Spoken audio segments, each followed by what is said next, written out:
I'm Perle Besserman.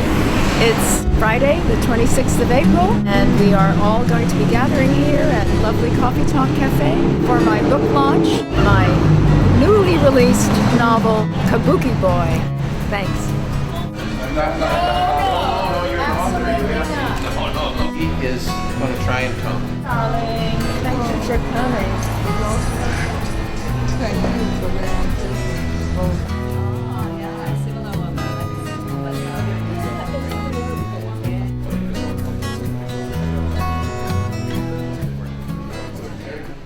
I said to her, you've done so many things. You're a world traveler, you're a writer.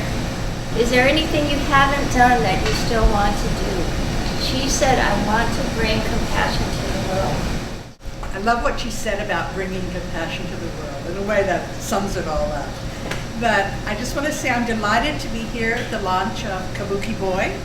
And I feel in many ways that this book has been a backdrop to my friendship with Perle. And Perle and I are Dharma sisters. We met at a local Zen meditation center many years ago.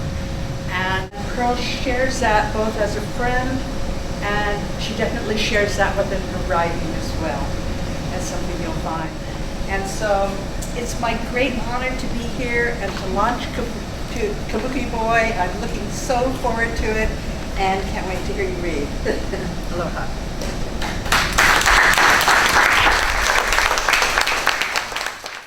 It's a very circular story because from my Zen life, from my Zen experience, I realized that the circle never ends. And what you realize is that every experience that you have had or that you encounter is meaningful in and of itself. You just have to develop that openness to all of the things that happen to you, all of the things that you create that make your life really worthwhile. And this is what Myo discovers through many experiences in the setting of 19th century Tokugawa Japan. This chapter is called Dr. Yabuisha. My life as a physician's apprentice began on a spring market day in the year 1811. Hoping to ease me into my new surroundings and make our parting less of a shock, Mother did not guide me directly to the healer's stalls, but instead took me on a leisurely stroll through the market precincts. Stopping before the shrine of the market god, she showed me how to render homage by gently bowing my head and pressing together the palms of my hands.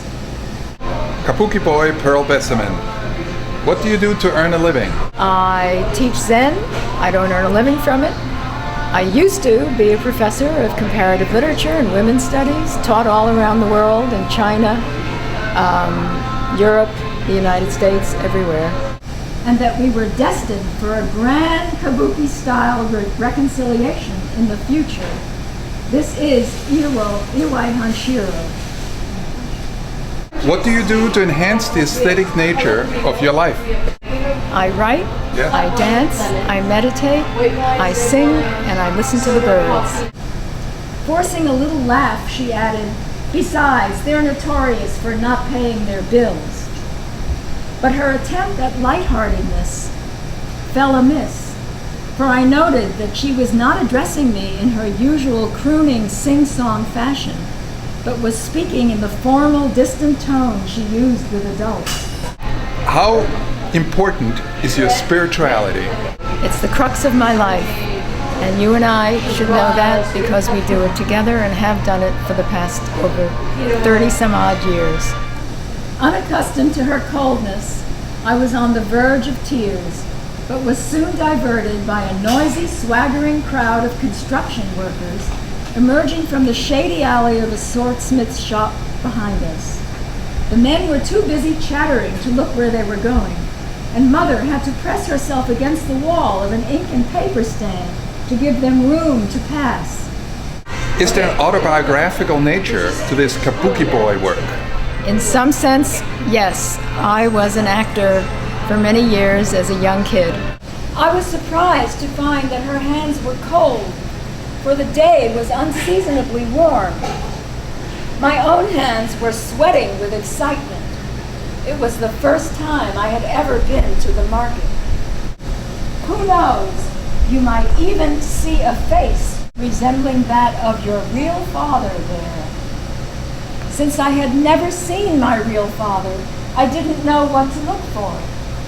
Nonetheless, I scrutinized every corner of the marketplace, but was disappointed to find only grizzled, dirty faces. Do you see yourself and/or mankind in general as androgynous? Absolutely. Absolutely. Learn to take note of such things. Anyone wearing 2 samurai swords in his belt, like the master carpenter, that fellow who pretended to bow, must be given right of way, and quickly too.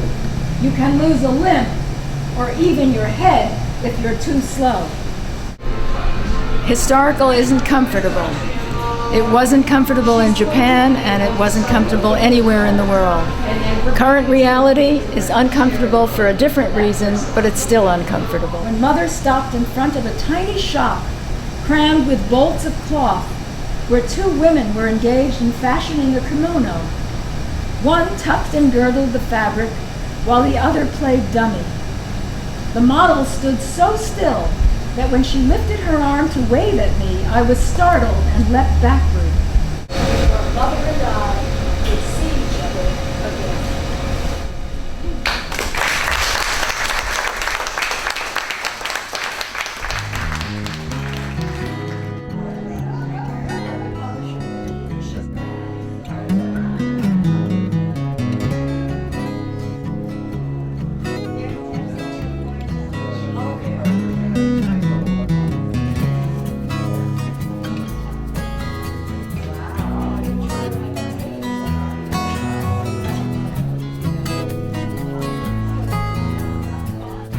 Thank you so much, everyone, for coming. You've made it a wonderful event, better than I could ever have imagined.